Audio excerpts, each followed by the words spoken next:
Uma divergência histórica entre ruralistas e lideranças indígenas está prestes a ser resolvida pelo Supremo Tribunal Federal.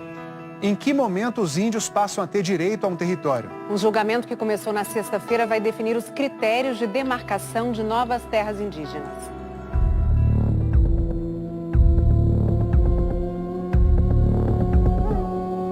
O que é terra para um senador ruralista? Terra é um bem, né, que nós temos aqui hoje para poder gerar riquezas. E para uma líder indígena, o que é? O território é a alma, o território é a vida. Duas verdades que se complementam viraram uma divergência insuperável. Afinal, quais são os povos indígenas que têm direito a um território?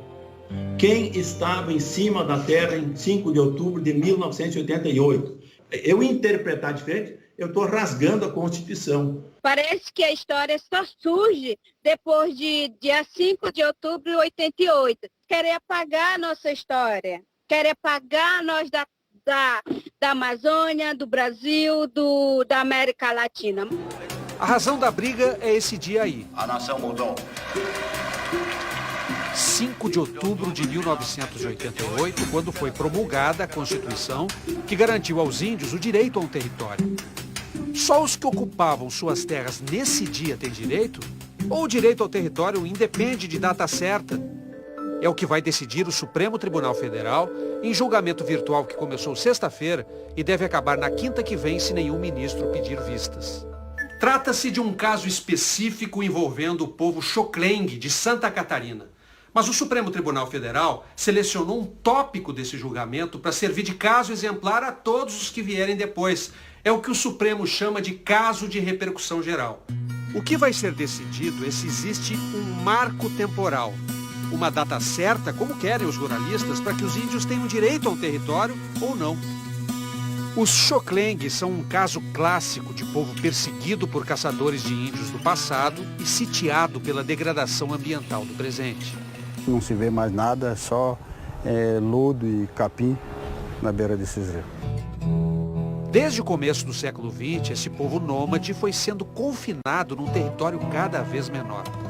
E aos poucos o homem branco foi tirando as terras e hoje nós vivemos nesse pedacinho de terra e eles ainda acham que é muito que nós temos e que nós queremos mais.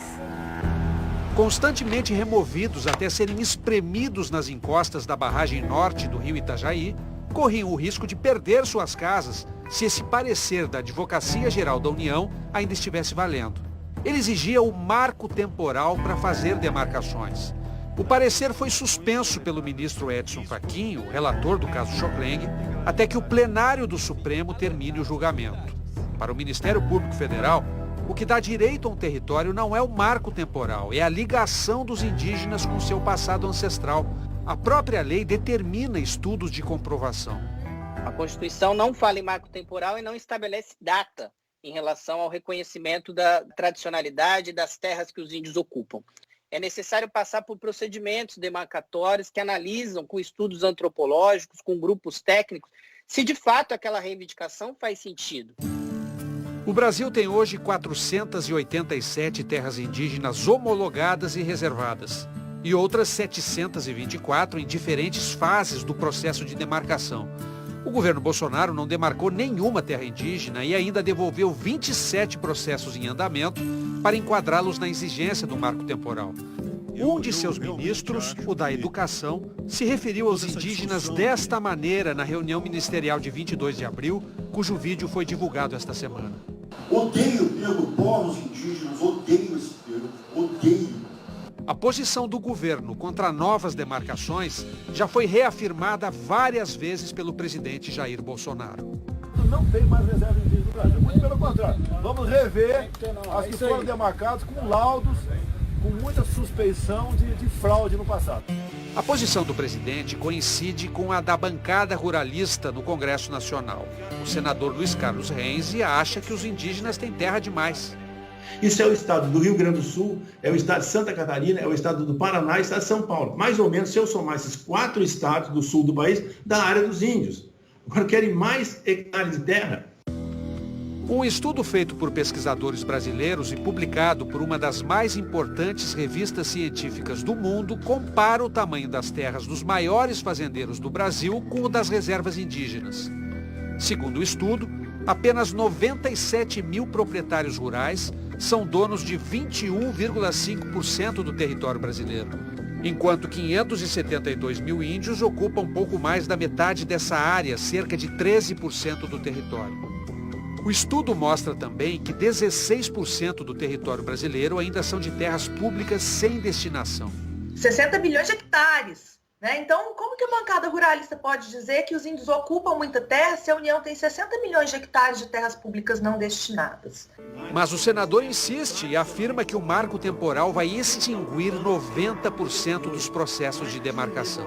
Por isso que eu disse essa afirmação, que os processos seriam extintos, entendeu? Porque eles não estavam em cima da terra em outubro de 88. Como é que o senhor pode garantir que os índios não estavam lá no dia 5 de outubro de 1988 porque foram expulsos? Expulso quando?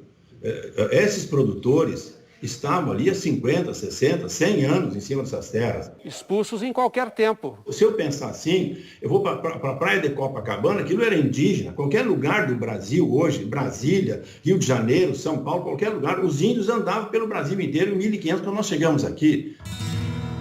Não seria preciso retroceder tanto no tempo.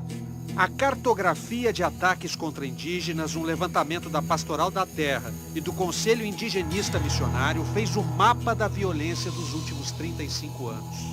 1.125 indígenas foram assassinados em todo o Brasil por invasores de 1985 para cá. Documentos antigos da FUNAI relatam violências anteriores.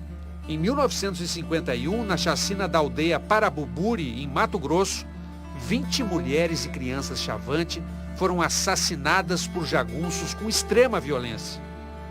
Esta é a única foto conhecida de uma sobrevivente desse massacre, uma índia Chavante com marcas de tiro pelo corpo. Em algumas situações é totalmente absurdo você querer exigir que essa comunidade estivesse ali em 1988, porque ela foi expulsa, ela foi acossada da terra. Conflitos são a rotina dos Munduruku. A terra indígena deles, no Pará, ainda não demarcada, sofreu mais de 500 invasões de garimpeiros e madeireiros. Os indígenas resolveram não esperar pelo governo e iniciaram uma autodemarcação. A gente está aprendendo a mexer com as armas do branco também, o celular, a internet, isso nós estamos aprendendo. Em nota ao Fantástico, a FUNAI disse que adotava o parecer que seguia a tese do marco temporal porque era o marco regulatório vinculante. A nota acusa ONGs de defender a estagnação dos índios para manipulá-los. Para a Alessandra Munduruku, a FUNAI é que é um mau exemplo que não deveria ser seguido pelo Supremo Tribunal Federal. O Supremo, se for votar a favor do marco temporal, ele tem sangue indígena, ele tem sangue nas mãos, como está acontecendo com o presidente da FUNAI. Se acontecer a morte dos povos indígenas.